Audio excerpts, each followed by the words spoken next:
Bonjour Raphaël Lukonka et bienvenue au village Grand Kassai.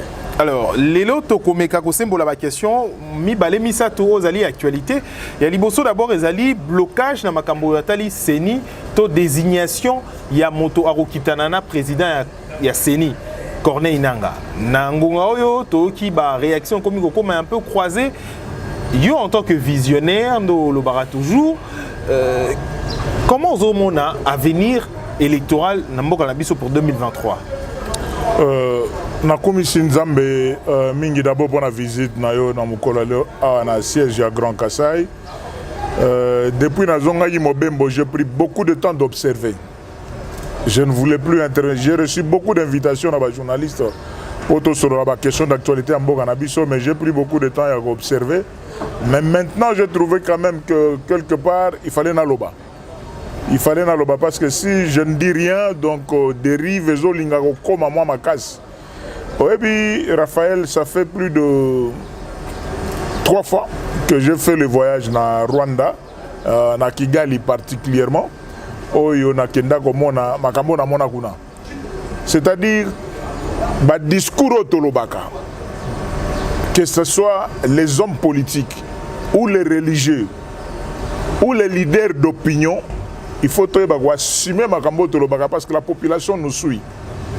Ce qui n'a pas le génocide au Isama na Rwanda, il y a ba Hutu babomi ba Tutsi, c'est autour kaka ya ba parole. Na ba parole wana, des religieux sont là, les politiques sont là et certaines notabilités ya ba communauté musu na Rwanda. Na koma omona dérive wana comme lingo koma na kati ya Congo Kinshasa awa oyo komona soki nazui le cas ya Seni. Tout ce qu'on reproche à notre frère Denis Kadima, ce n'est pas la question des compétences ou l'expérience dans Moussala. On lui reproche tout simplement d'être kassaïen. Alors ça, c'est vraiment un virage dangereux. Génocide, il y a Rwanda des Aïkina. Ouais. Les Aïkina Makambatali, Bato, Baitini, Mi Balé, Babundi, mais Awato, comme on a, il y a un Mi Balé, Bato, Mi Balé, et Etini, Mi Balé, Babundi. Quand Soko Tsikinga n'a si raisonnement, on comprendre bien ce que je vais dire. C'est-à-dire que non, génocide des alliés automatique. À partir de un discours, biloba loba. Aujourd'hui, on a posé la question d'abord, oui, confession religieuse. Vous reprochez quoi à Denis Kadima? Rien. Tout simplement son appartenance à l'espace du Kassai. Vous comprenez? Ça devient dangereux. Et pourtant, nous avons connu dans ces pays, je prends le cas pour Nabiso, descendant de l'empire de Ilungambidi, notre frère Ngoï Mulunda, qui était non seulement de la même communauté, mais du même coin avec nos présidents de la République sortants, qui est aussi descendant de l'Empire. Vous comprenez? On n'a pas aussi fait autant de bruit comme actuellement. Même Ebandeli à l'élection, nous avons vu qu'il y avait un prêtre, Malou Malou. Babo y era prêtre Moussous. Babo era prêtre Moussous. Et problème est à Sigoti. Alors inquiétude on a dans Congo. Na senga pe na communauté internationale pour bazo kotaka na makambo bazo comprendre le danger à makambo na ti. Quand il y a la communication qu'on nous dise aujourd'hui qu'au niveau de la CENI à tout moment tribalisme mais nous y sommes déjà par le discours ya Goloba que non, on veut pas de ces candidats à la tête de la CENI parce que il est de la province ou de l'espace géographique et sociologique du président de la République. Et à normalité. Et à propreté. Imposer Bango. Nani on a entendre Abbé Cholé. Oebi so ngana comme protestant, c'est-à-dire que nous tobandaka na ba catholique te. Tobandaka ba catholique le to comme ba protestant. Siko omoni ba protestant, je le dis aujourd'hui en regardant votre caméra. Papa Marini azala gina nususu na tête ya ba protestant équilibre ko yozala. Mais depuis makambo ba élection ça na église protestante nenge koma siko boye. Ça fait qu'ils ont gagné bien té. Ils ont gagné bien té. Et par coïncidence, vous allez trouver que à la tête de l'église catholique, il y a un fils qui vient de quelque part. Et à la tête de l'église protestante, il y a un fils qui vient de quelque part. Par coïncidence, sur le plan géographique et stratégique, ils viennent tous de quelque part. C'est pas bon. C'est pas bon. Surtout si on pouvait s'assumer nous-mêmes les politiques. De ce que tout si kaba église et vendre na makamona bango, il y a golugela biso lola, neni to koma lola ndeni en passant par l'église na biso kolega par Jésus kokoma. Mais vous n'allez pas voir makambo nezo les gabo parce que la guerre des églises. Selon vous, des religieux. Absolument, religieux comme on a la Bible. Religieux on a la Bible parce que les élections sont fondamentalement politiques. Contrairement à nous, on fait la marche pour nous dépolitiser. Est-ce que ça a un sens? Est-ce que tout ça a bien? Une institution d'appui. Donc, Ezali fondamentalement politique. Élections, Ezali politique. Mais pourquoi dans des pays sérieux, ces élections sont organisées par le ministère de l'Intérieur? Ministère de l'Intérieur. Mokani nous va contester les élections. Si les États-Unis ont des élections, Joe Biden, le président na Trump, et vous comprenez? Moi, mon inquiétude, mon intervention, je disais que je n'allais pas parler. C'est Yako Bengi Sabatunyo Sobazongi Samakolona Bango Sima. Parce que l'oko bako linga sala. Ou bien la communication, le discours, on est bien. On a entendu. Et vous allez voir même qu'il y a des gens qui vont aller voir même Papa Nabiso Kuna Nankamba pour retirer appui Nayo. Donc, nous allons comprendre rien. Pourquoi cette haine? Pourquoi cette haine? Et c'est seulement que quand ça concerne le Kassaya. Mais selon vous, hein, tant que vous avez la question au départ, parce que vous êtes un visionnaire, vous allez président en Grand Kassai, mais ici, Loba Mingi en tant que Congoman Ninanou, est-ce que Denis Kadima Azalaki désigné selon la norme et processus, il y a des désignations? Est-ce que Denis Kadima est éligible par rapport à Makamonio et Sengeli à Seni? Est-ce que Denis Kadima n'a rien, donc un homme immaculé sans tâche, pour que Denis Kadima dérange aujourd'hui? Non, mais je ne sais pas si je dois te parler dans quelle langue. Le problème de Denis Kadima, c'est tout simplement il est Kassaya. La désignation était bien faite. Mais sur le plan de la désignation, et même qui était là, il ne faut pas croire que non, les 6 n'avaient pas compris. C'est que les 2 sont en train de comprendre. Je ne veux pas rentrer encore dans les détails à la question. Mais la vérité, c'est que Herbozo Koutana a 8 personnes. 8 confessions religieuses. Attention, il y a une équipe populaire, avec club, la Mazembe, la Renaissance. Mais il y a une compétition Mogolina foot. Beaucoup de lendo ya kolobate que biso toza batebele. So bozaki batebele ba confession religieuse ezaka 2. Mais pourquoi comment il y a 8? Alors, vous comprenez? J'ai dit tout simplement que non. D'ailleurs, du solo côté presque en retard, pour la simple raison que le travail a été déjà fait au niveau de la commission paritaire au niveau de l'Assemblée nationale. Toujours il y a la conclusion au niveau de l'Assemblée nationale pour qu'on continue. Mais seulement un seul message n'a pas ça. Tolingana, Tolinga Congo. Qu'on puisse quitter le discours, il y a tribalisme et kotati dans l'église. Je peux te surprendre, Raphaël, que non. Ça fera aujourd'hui plus de 6 mois dans l'église. Pour la monnaie qui est basée sur le Kolanga. Est-ce que ça me l'a? Tu as pasteur. Yo Lorandin, moi pasteur. Attention à l'esprit fondamentalement beaucoup, mais na ebigé, na zamana pasteur, coutume, o ya biso ndenge za rappel na juif. Et la réalité. Parce que nous comprenons raté. Si on a Denis Gamba, il a macanisé qui va place de belé. Ezali, ouais, na ebiango, na ebike, bo banga esprit, mais ceux qui le boké, atati na Bible, au moins la geno ba juif, bazaki na ba réalité na bango. Bien que bande wa Jésus proche. Alors, parlons d'autre chose à présent. Vous êtes président en Grand Kassai, vous allez politicien. Tant que vous avez makambo oyo boye koleka Corneille Nanga abimi na silence na ya lobby que hier azali ko se préparer déjà pour jusqu'à présent ba ko désigner car moto mokoté ya ko se préparer déjà pour l'élection. Est-ce que les élections est causala na 2023? Est-ce que tu as retard mon Alobi qui est jusqu'à présent des bancs où Ménaya s'est préparé déjà pour les élections. Comment organiser des élections? À moi, la bosse on a le logo donc tout ce Kabwana Corlé Nangasa Kenda Kalaming était le nouveau président à Sénégal Kota. Et les soucis que nous 2023 tout ça la élection, tout ba leader banani. En commençant par le président de la République, dans l'institution, tout tambola. Faisons comme des choses bien. Oh, bah, j'ai au débat de ça. Des élections, mais élections, ça a été pour la ligne. Avec Makambo, mais Makambo, il une année. Hein. Mais il n'y a pas de problème. Les élections auront lieu en 2023. On travaille dans ce sens-là.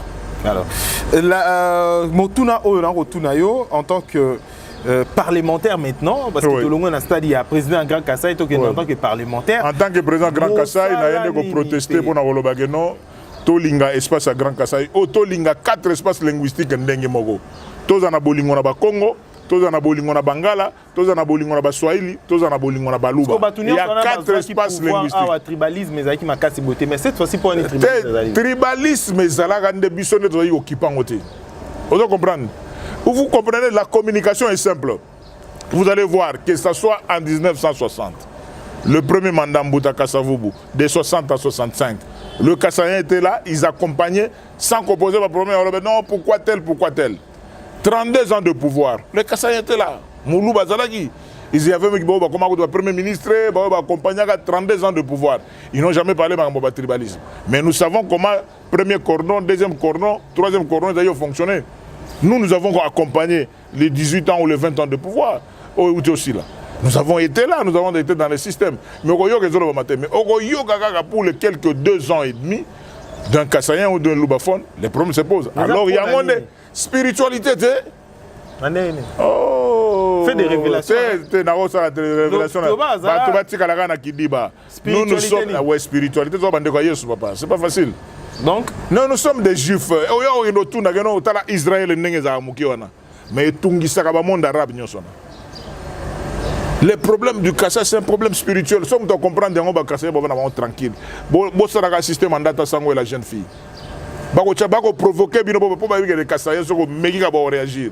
Bon, ça a tempo. Parce que tout ce qu'on recherche dans la provocation, c'est le dialogue. Tout ce qu'on j'appelle ça des provocations, il y a un dialogue. Pour être comme un dialogue que le Kassaïen ne puisse pas faire. Le président kassaïen, mais qui dirige les 26 provinces, ne puisse pas faire ces 5 ans, plus 5, les 2 mandats convenus qui sont constitutionnels. Vous allez voir, même à l'intérieur de l'Union sacrée, il y a des combats. Que des gens qui pouvaient être vraiment humbles, accompagnant un frère qui nous a fait appel que tout... Non. Alors j'ai compris que le problème c'est un combat spirituel. La question en tant que parlementaire, nous d'abord des côtés avant, nous posé question au sens au lobby, il y a union sacrée. Oui. L'union sacrée, est-ce que la sincérité, il y a partenariat exact. Sincérité, je suppose, je continue à dire, pour moi, l'union sacrée est d'abord parlementaire. En attendant, le parti politique, vous voyez, on a pris l'union sacrée, c'est vrai. Mais la vision de l'union sacrée, c'est la vision de la gestion du pouvoir. L'union sacrée est d'abord parlementaire, au niveau de l'Assemblée nationale, au niveau du Sénat. Ceux qui touchent ordre au niveau du Sénat, touchent ordre au niveau de l'Assemblée nationale, on continue en 2023. Mais ceux qui ont besoin solo, mais d'autres ont des idées ailleurs. C'est-à-dire que non, tous ont nagé, tous ont dit que non. Alors, il y a un problème. Alors, question il y a parlementaire, on va tout à l'heure. Oui. En tant que parlementaire, vous allez Montoya Kassai, Grand Kassai, président Grand Kassai. Tout le monde a qui récemment, vous avez qui na Kassai, au Tamboli Kassai Mobimba, au Siliciango qui quitte, au Tamboli Kassai Mobimba. Moussala Nini en tant que parlementaire au Sala, pour Nako bénéficier Batonayo d'abord en tant que président en Grand Kassai, mais Batomingi au PCOP voix pour les grands électeurs ne PSAKIO poste aux Zanango. Oui, Raphaël, je crois que comme Nalobaki Liboso, que Eza Lolen Doté, je crois être le seul sénateur je crois être le seul sénateur à espace à Grand Kassai, bien qu'il y ait un coordonnateur à sénateur Nyoso, il y a une sacrée à espace à Grand Kassai, on a eu risque au Nganazu. C'est-à-dire que non, qu'on ait espace à Grand Kassai par route, qu'on tambola partout, comment on a la réalité à coin. Après, qu'on y a donc je viens de déposer aujourd'hui, d'ailleurs, quand on a un directeur de cabinet, il président et il Sénat, le grand frère Rémi Moussunga, c'est qui signe le big non, bah mona na bango ba sénateur, bah yoka na bango que non contrôle parlementaire ezali, maintenant bah yoka sénateur a déposé le même jour 6 questions orales avec débat. Ah bon? 6 ouais. 6 questions. 6 questions orales avec débat. Ma question on y. Il y a Liboso vis-à-vis à vice-premier ministre, ministre de l'Intérieur. Ouais, ou expliquer que notre la conférence sur la paix en 2017 dans Kassai central et paix réconciliation intercommunautaire pour la Kimia Tozawa Pilelo. Aya ko le belabiso. Aya ko le belabiso par rapport aussi à véhicule il fallait qu'il y ait na Kananga. Ba véhicule à patrouille à sécurité ezawapi. Ba province musu bazui mais Kassai central na domone le moti. Premier mutu agoya vice-premier ministre ministre de l'Intérieur. Deuxième question, na posant on a ministre de la défense. Il y a des lucha, des manifestations, tout ça par rapport à le secteur opérationnel.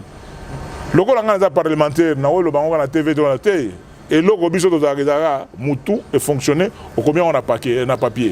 Il y a la ministre de la Défense a expliqué le bilan du secteur opérationnel dans l'espace à Grand Kassai. Troisième ministre, il faut le ministre de Transport. Ministre de Transport, il faut expliquer Bissot. Ce que les 5 provinces qui composent l'espace du Grand Kassai, il n'y a aucune province où il y a un aéroport, le aéroport est à Kananga. Mais c'est cet aéroport-là qui souffre aujourd'hui, qui va dormir aux avions les lundis, vendredi. On dirait que tout ça, c'est un problème diplomatique.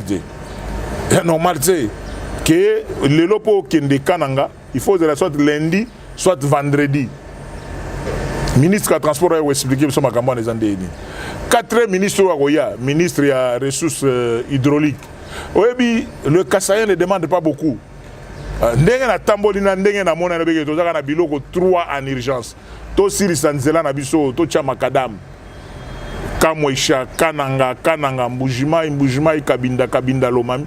Nzela wana so makadam ekoti. Ole to zaka ba avion to na bakar na biso atako to ba ketcho bando kende nango. Bula liboso ngona. Bula mibale. Lelo bato bazo na biso na ba Kassaïen bozo ka na ba réseaux sociaux bazo finga ba Kassaïen. Bozo ngepa na bino bokene. So il y a pas de problème. Pour biso to na bula ya respecter article 30 de la Constitution. Article 30 de la Constitution le dit que non tout Congolais partout au azali azaï panaye. Vraiment biso une mentalité ana. Ya ondo ko mona ta mususu awa to na ba immeuble autre na ba village na biso te.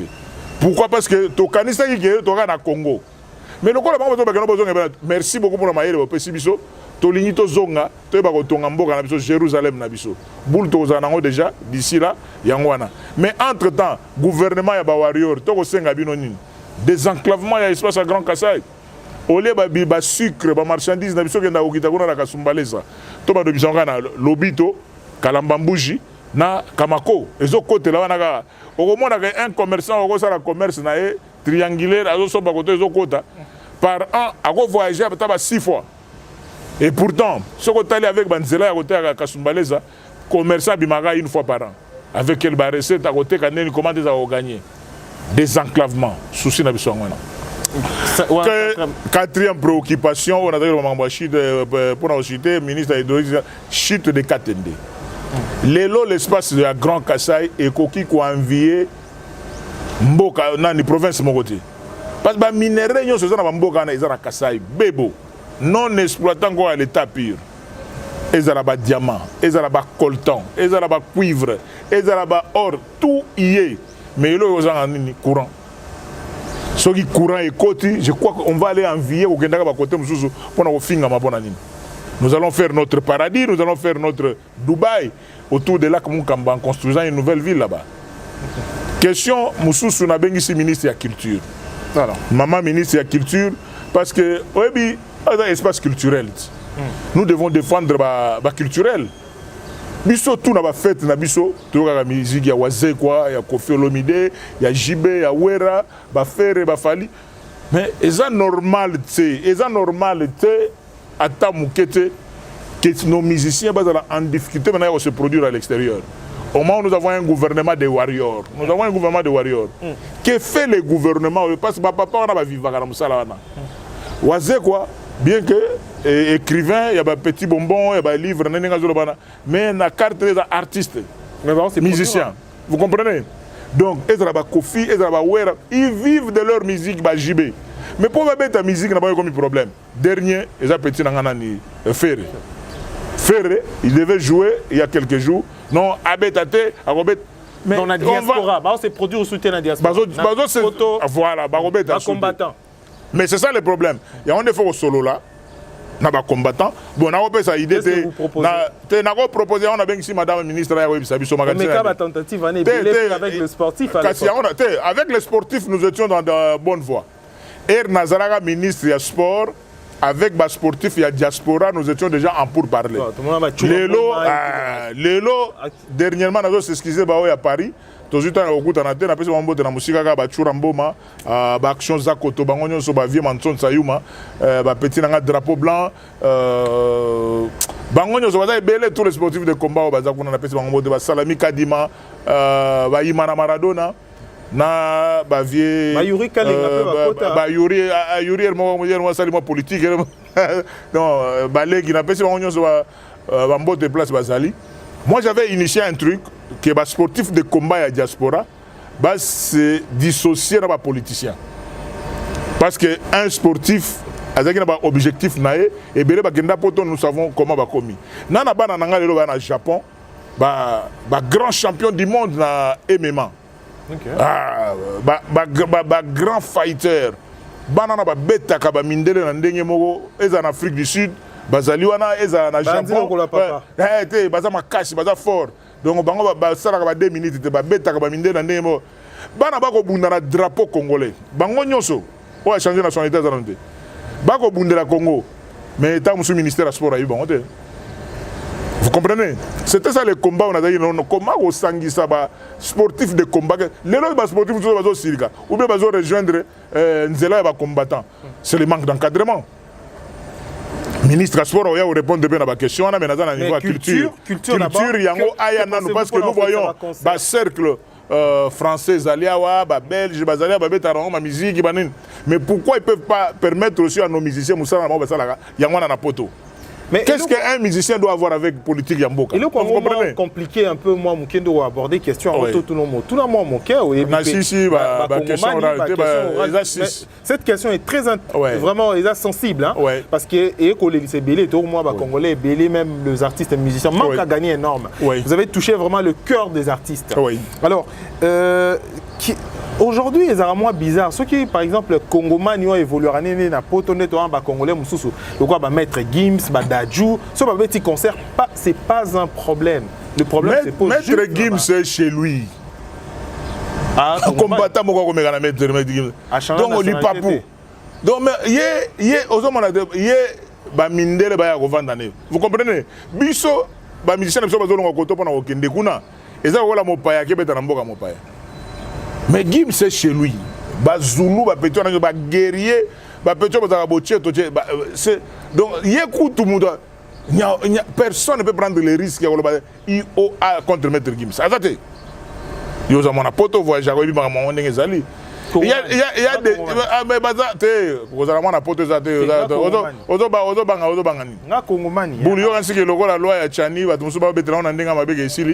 non,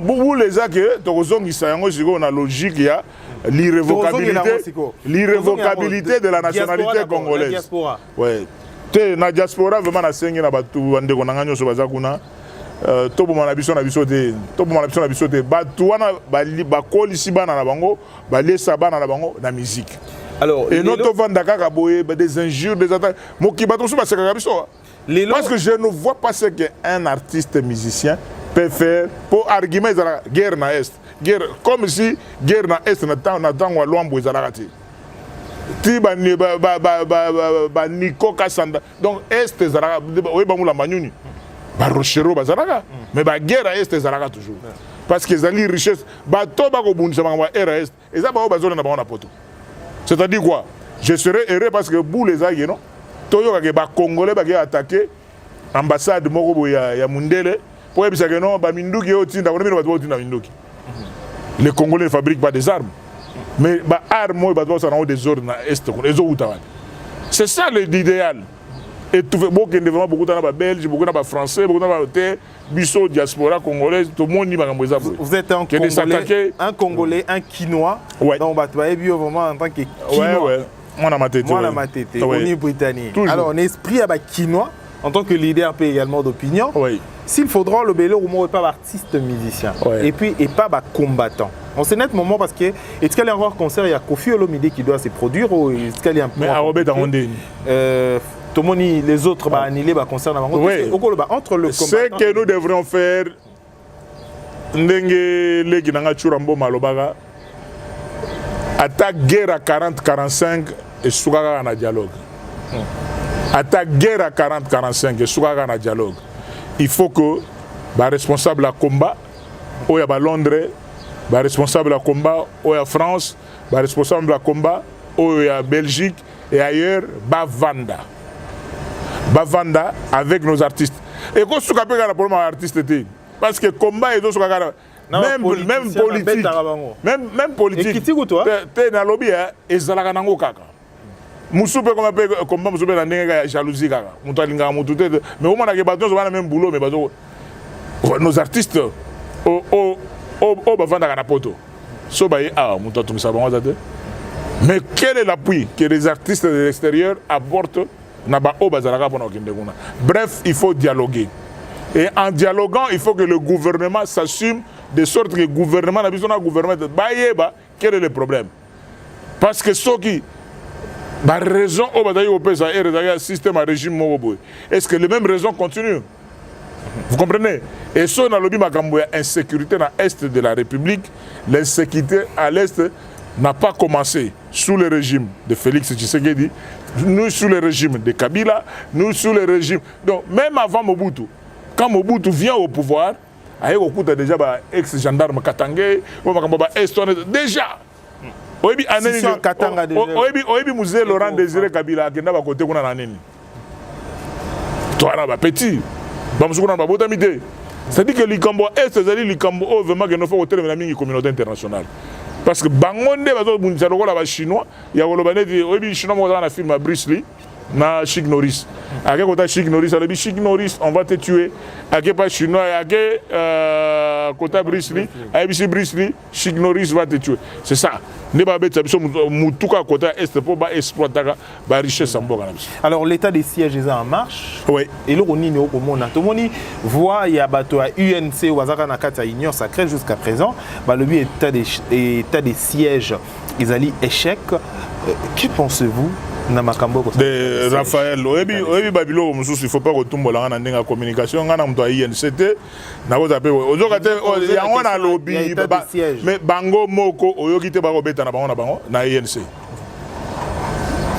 maître mayo vient na maître mayo via Lemba maître mayo lobby makambo état de siège oyoki te Boji Sangara master na ngaba ministre d'état na budget abeti masoro oyoki te Billy Kambala les gens secrétaire général on est solo na bango interne papa na pose question mais on va poser une question de que bango na bango bazo beta na mais l'état de siège est en marche non problème c'est que non ba coopérant on va dire na makambo na état de siège baza mal à l'aise vous comprenez ba kangi maire moko 23 ans ça fait 23 ans à teka kaminduki à mon akande bato akata kamitu donc cop na ye yangwana vous comprenez.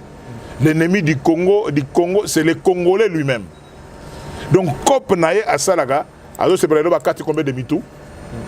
Non, là, on carte ya Ouganda, c'est ça. Pourquoi pas déclarer la guerre contre l'Ouganda qui nous attaque directement? Mais aujourd'hui, toi, on a franc parlé, tu as Ouganda, tu as Madoué, tu as Sermé. D'ailleurs, Raphaël. Biso toko ko na piège Jonathan. Toza assis sur un dossier très sensible. Yango moni ke biso na Sénat to beta yango à huis clos. Tout cela yango à huis clos parce que na kati on a ba implication à certains Congolais baza na kati. Ils sont des ozo kwa ke côté ba que no guerre ezalaka côté ba tu ba kufaka. Mais ozo ke ndokuta mutu mo za kuna millionnaire. Bamindele otekelaka banani oza millionnaire donc oza millionnaire oza na baimmeuble oza na bakarte otekaka nini mpo kotango guerre ezalaka expliquer lelo so bacompare kutu keno bavile oyo ezotongama eza kaka kote ogere bima na millier wana bino bacoopérant soki otali bato mingi bana kati ya masolo wana bakongole bana kati. Il y a beaucoup de gens qui n'aiment pas ce pays, donc aligné à intérêt, na iba monake, aza prêtre, aza na ba immeuble, bon aye, mais pas na bolingo au Congo. Alors peut-être peu originaire pe na kati ya masolo. La question il y a oh ils allaient plus pour la bino ba union sacrée. Ouais. Ils allaient amélioration sociale ya ba Congolais, il y a des gens qui moko ya ba objectif ya création union sacrée. Ouais. Mais tout le monde grogne malgré vouloir wana. Est-ce que union sacrée ils ont ça fait combien de temps?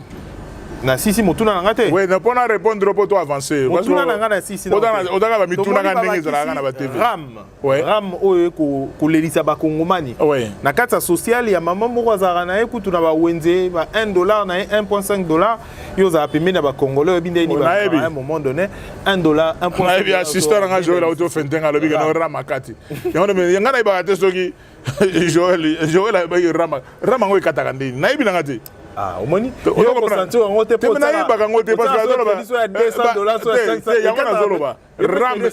Est-ce que Ram est katagandé nini et Ram a kataga combien par jour, a kataga combien par mois, combien exactement? Pour qu'on comprenne en côté.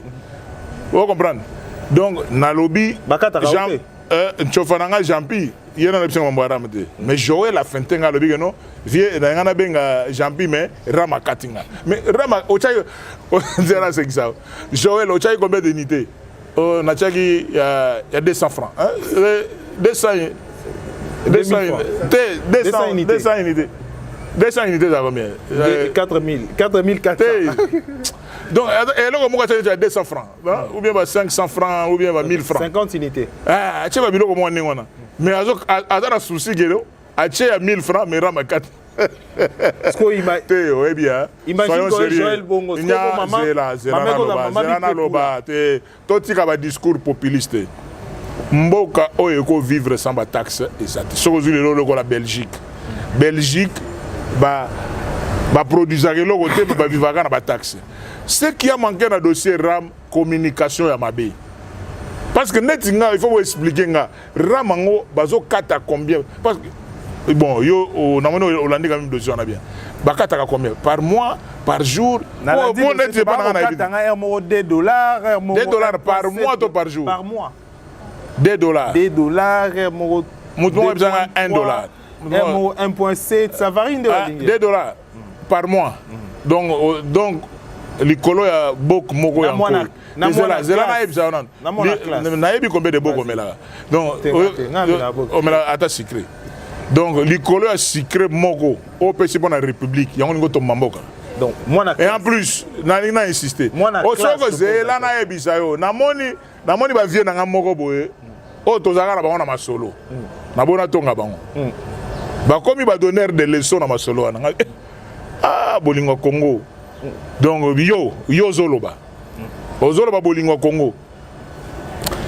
Faisons des choses bien. Mais Ram, il faut pas expliquer Bissou. Il faut pas expliquer Bissou. Mais na lobby, na classe, na lobby, c'est là, expliquer au Raphaël. C'est pas tout le monde qui fait Est-ce que Yokana? On taxe quoi? Il y a un registre, il faut pas le baguette. On n'a pas de tous les bas dans la classe. Parce que nous commençons à permettre à nos enfants un peu de trop. Vous comprenez? Autant la téléphone, moi, surtout des petites et des jeunes filles. Autant les téléphones, moi, autant il y a famille, autant l'origine, il y a téléphone, c'est le jour et la nuit. Les jours à la moi dans l'école primaire, dans un téléphone à $1200. Vous comprenez? Il y a un problème. Bref, je suis ni pour Magambouaram, ni contre Magambouaram, mais je veux seulement qu'on explique aux Congolais RAM c'est quoi, Bakataka combien. Peut-être que vous allez entendre cotisation et en plus aussi, et ce qu'on reçoit par RAM. Qu'est-ce qu'on fait avec? C'est tout simplement ça. Très bien. Donc, mon préoccupation. Les alliés à Congolais, nous sommes à préoccupation. Mais on a dit que Joël a fait Aché unité il y a 200 francs. Alors que bakati. Est-ce que vraiment il y a sérieux? Bakati. Comment vous avez une unité de 100 francs? Vous avez un téléphone. Alors, mesdames et messieurs, tu as Souka, tu as Bongo, Manamoka, président et Grand Kassai, sénateur Denis Kambai Simbumbu, Azali Bongo, sénateur. Sénateur. Zena Segisayo, vraiment bande on a besoin de la poto, balanda émission na biso, émission na biso trop net au sala yango. Na bona tanga ba ko me ba miyebi, bande on a besoin poto. Balanda émission na biso ba séparer to sala émission na yo. OK, merci. Atana question moko tsubagi ndeko na Mike. Donc il sera vrai na ndenge moko ke. Pour comme nous avons beaucoup de choses à dire, mais manga mususu ma to lo ba yango do tshera kaka. Bolingo, to lingamboka oyo. Il y a des choses au Togo sur on en simple. Au moins là tout ba ba yanki. So sali wote Togo marché, Togo buko ah, yango molimo yango destruction. Et ça je sais pas, il y a molimo ni vraiment. Tala na itamboka na ndenge ezara depuis plusieurs années. Mais muto na ka esprit kaka ya ko buka, ya ko bebisa, ya ko boma. Togo na bolingo te. Olobi le mo ya kaka et pesinga makanisi na ko na inyo sacré pour za na makamso ngolo ba moki kaka. Te jamais. Te na union sacrée. Bon, union sacrée il y a deux parties. Union sacrée eza ba dans l'Assemblée nationale na okota makambo na bango te ne ba fonctionnera. Union sacrée muso eza o eza na Sénat. Place kaka eza biso na Sénat. On comprend. C'est-à-dire que non oko kutana na bana mai ba kontina biso to na bango ba kontina biso na union sacrée ba ba membre bureau hein au côté na bureau expliquer makambo ndenge ezali po biso to bandi politique le loté il y a je peux vraiment bato ba na politique le lo bazali o ba na politique il y a 10 ans bazali o ba na politique il y a 20 ans mais biso ça fait 31 ans dans la politique to ça ban kumu depuis que maréchal a dit que je prends congé du père biso to salaka bamsuna babota maïté. Vous comprenez? Comme la sous-édition d'Abisso avec le sénateur Denis Kambai Nando Loba Azali, sénateur, Azali enseignant, Azali P également. Avant de continuer, Raphaël, le monsieur 600 Migolo, il y a Ndoi Nanga. Ndoi Nanga. Ndoi Nanga. On va bilo ko sala na tout ça on en faux. Mais on makambo o eza réel. Vous ça va Ndoi belé hein. Denis les Sazara Moro. Na dana Ndoi. Na dana Denis les Ndoi Nanga. Prophète Denis les. Prophète pasteur. Pasteur. Abete lo mo ko bige ba te belé donc bazo vivre na alors abiso pétage zone na elo pétage donc elo Denis les Saloba yana mitu ya ba te belé parce que ce ko tout na muto yo zo tomboka bo silika nini o mana explication malonga te mais muto zo tomboka na ndenge ero ko yoka e o tunye likambo omoni que non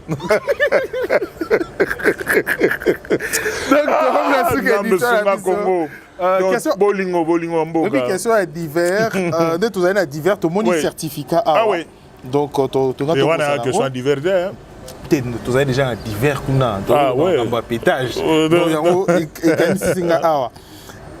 Union de la presse congolaise aux alignes certificat d'honneur oui ba PCO oui ba outi Afrique du Sud ba to balanda biso o ba sepelaka na émission na yo et ezaboya bino 2 yo na mwana na ngamso moi si Bibi Kapinga Bibi Kapinga donc bato va se prendre donc vous me donnez le temps aux hommes on a été que mamutu na lobby bato va comprendre ce que je voulais dire les hommes mamutu mais erego ko magana ba télévision na ba réseaux sociaux o ayina na e abanda ko finga abandolo bana ataye beauty mais ya on a lobby que na ndima kananga bo finga na bino na ba réseaux sociaux bo lo bane boko loba mais mutoko zo risquer qui est en face.